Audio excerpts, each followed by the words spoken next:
Hello and welcome to another Game Nexus arcade video. Today we're going to be taking a look at, as you can see on the screen here, Lupin the Third: The Typing. Now this game is running on my Sega Naomi GD-Rom system. I'll have a bit more about this in a future video. I have a Dreamcast keyboard, which you can kind of see the outline of here. Yeah, there you go. Connected to the Maple interface with a cable that I had to hack up a bit. I'll give you more details on a future video on that as well, but I'm going to go ahead and get out of the test menu here. The game is fully loaded into the dim board, so there's no need to wait like 5 minutes for it. Although I can honestly tell you this game actually loads pretty fast, so I'm going to go ahead and get into the game, and let's do a bit of gameplay. I'm going to try my very best to play the best I can and show you what this is like. I know if you've been with me for a while now, you know it's been quite a while since I actually had gotten this game, so I'm very happy to finally be able to play it now. And as you can see here, the system just boots right up. Normally what would happen here is if the game had to load into the dim board, you'd see the whole checking memory, loading, but since I already had done that and I didn't want to have to make the video longer, I saved you a little bit of time in that respect. Strangely enough, this works in American BIOS and Japanese BIOS. I have to switch my system to Japanese BIOS since certain games needed them to run. But it displays that message no matter what. It's not like a Winners Don't Do Drugs that only appears in America or Japanese. But here's the quick intro here, so I'll let you take a look at this.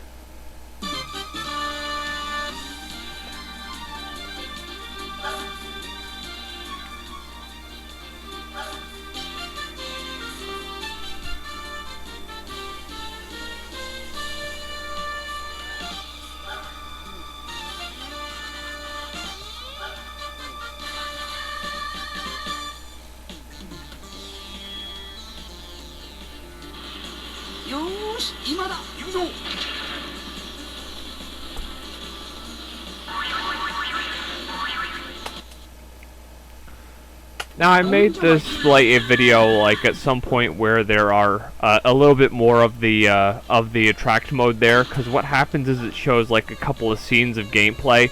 Then eventually what it'll do is it'll show each of the different characters, Lupin, Jigen, Goemon, Fujiko, and right here it's telling you the good old stuff about how to do certain things. If you're typing and then you want to get out of a box, you hit escape and you can go to the next box by starting to type that, and it's showing you how you get damage and life down. And just about all the footage you see here is going to be from like various Lupin episodes, be it the popular Series 2, which is a 155 episode series that was translated a little bit by Cartoon Network. Well, not by Cartoon Network, but they got the rights to air Pioneer's dubs of them. And now, kind of in the vein of Typing of the Dead, all you have to do is type what you see in the actual like bottom Romanji section to actually kill these guys. Because you'll notice some of them are actually like 2 characters, but they'll actually be 4 English characters, so you actually have to type the English part. But it gets that feeling like Typing of the Dead, and it's actually a really fun game. The only problem with me is a lot of times I'll be like very tired after work and I won't like type nearly as well as I could. So don't expect this gameplay to be anything like really amazing.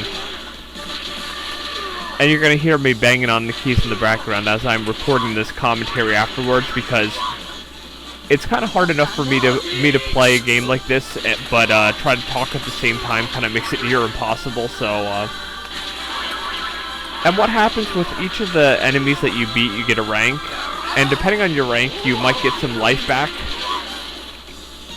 So you'll see like the life bar there is if I type really quick up by a certain guy, I'll get some life back.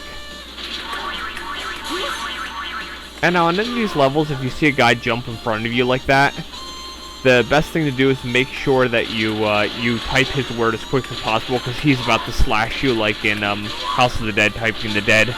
You'll see a zombie that'll like jump in front of the camera, and if you don't get him right away, you're gonna die.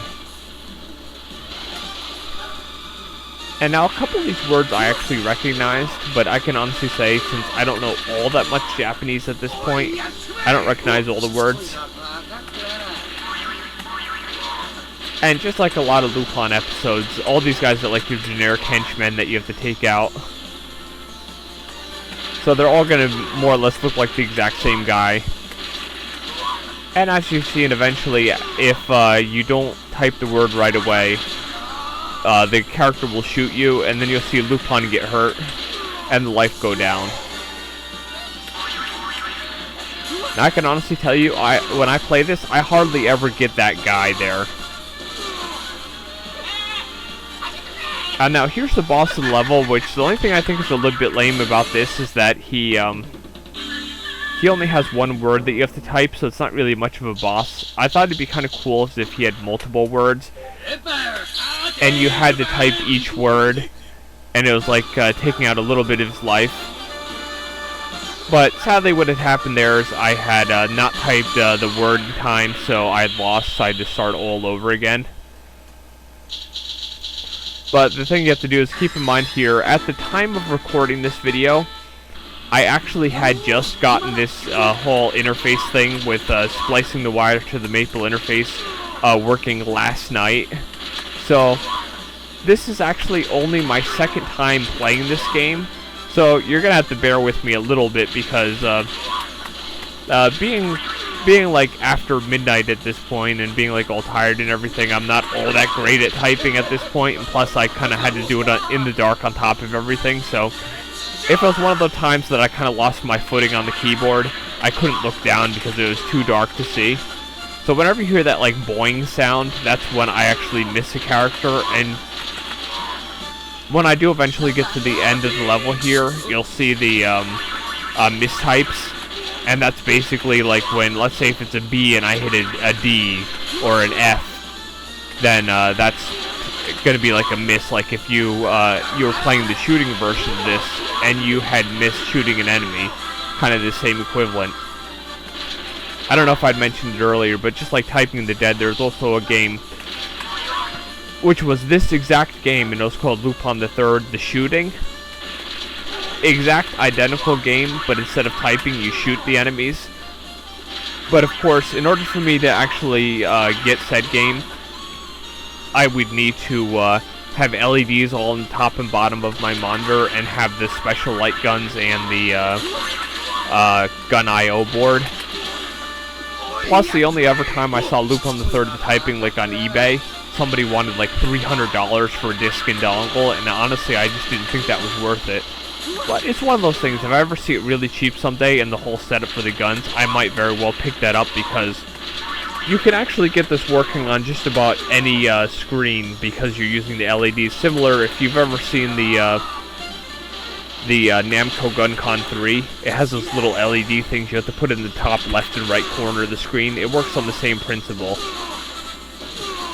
That time I actually got that guy. I can tell you in the 3 times I've got here, the 2 that you've seen and the one I did last night, that was the only time I actually shot that guy without him getting me. And I actually got 1A. It was probably like a 2-letter word.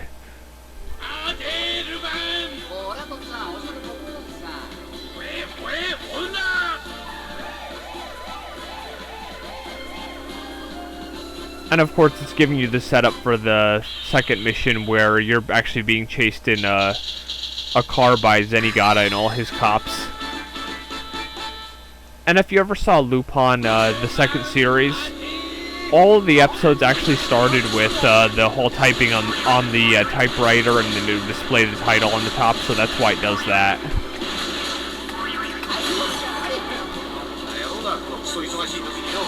Now, if I was actually typed the word fast enough, that cop car wouldn't have hit me. And now the 2 times I actually played this level, I've never not passed through it, so I can honestly tell you, Mission 2 is actually a bit easier than, let's say, Mission 1 or even Mission 3, because there aren't nearly as many enemies. Like, you're not floating around and having all these guys jumping out at you.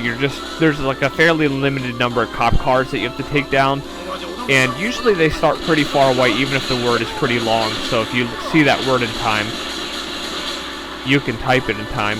And of course, if you know Japanese by any stretch of the imagination, and you know what some of these words mean, that might not be as straightforward as say, like aka or something. Please let me know, because I'm actually kind of curious as to what some of the words I'm typing are.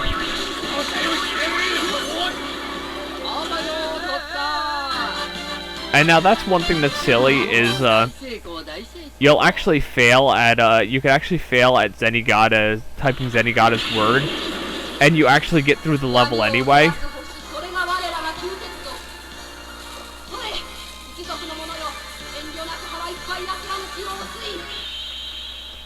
Now, I don't remember if this was an episode or if this was a movie, but I do remember that happening, because I watched the whole Lupin the first series, which actually recently got an English dubbed release on DVD. I watched a good deal of Series 2 and quite a few of the movies. I've never actually seen much of Series 3 because nobody ever fully translated it. Now, I can honestly tell you, this level is really hard. I've never gotten through this. What you are about to see in this gameplay is the furthest I've ever gotten, but it's one of those things, with practice comes perfect. I'm sure I'll probably have some gameplay to show you later that'll actually get past this level. And of course, if you notice in the bottom right corner there, what I'm guessing that says is press enter to play player 2. Because then player 2 would be Jigen in the top right corner. I find it cool how, like, through the whole episode you hear Lupin and Jigen talking. I'm guessing they're like making comments about what's going on. It's especially with like these vampire zombie guys. I don't know if you could hear it, but I was kind of slamming the keyboard. I was mad I actually died so quickly, because the first time I had played that, I got to, like, I think it's the ending boss, which is what you're gonna see me get to the end here. But I couldn't even get that far here, so I was kind of like annoyed. And I know no matter how loud I make my commentary, you'll probably be able to hear me like desperately bashing on the keys.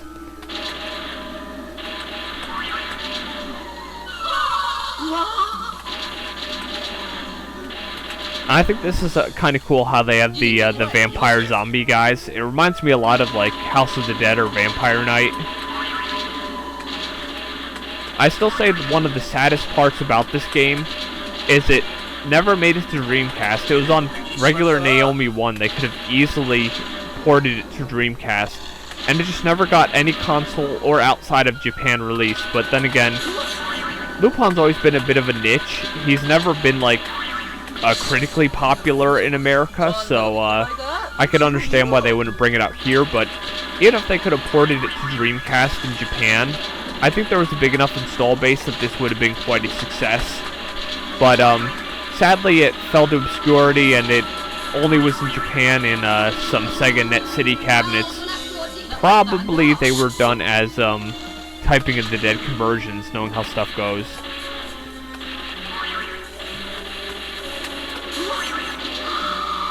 I just noticed that zombie who swiped me actually took out so much of my health. That's why I always die at this part. I have a very strong suspicion if I killed her, I would get past this level. But for some reason, I never quite killed her. But basically, that's some good quick gameplay of Lupin III: The Typing. And I can honestly say I highly recommend this game if you have a Naomi and you have like the GD-ROM system and everything, and you like Lupin, or if you even like Typing of the Dead. I would highly recommend this because it's a really fun game. I will probably show some more gameplay of this and have, of course, some more details about my Naomi setup in future videos.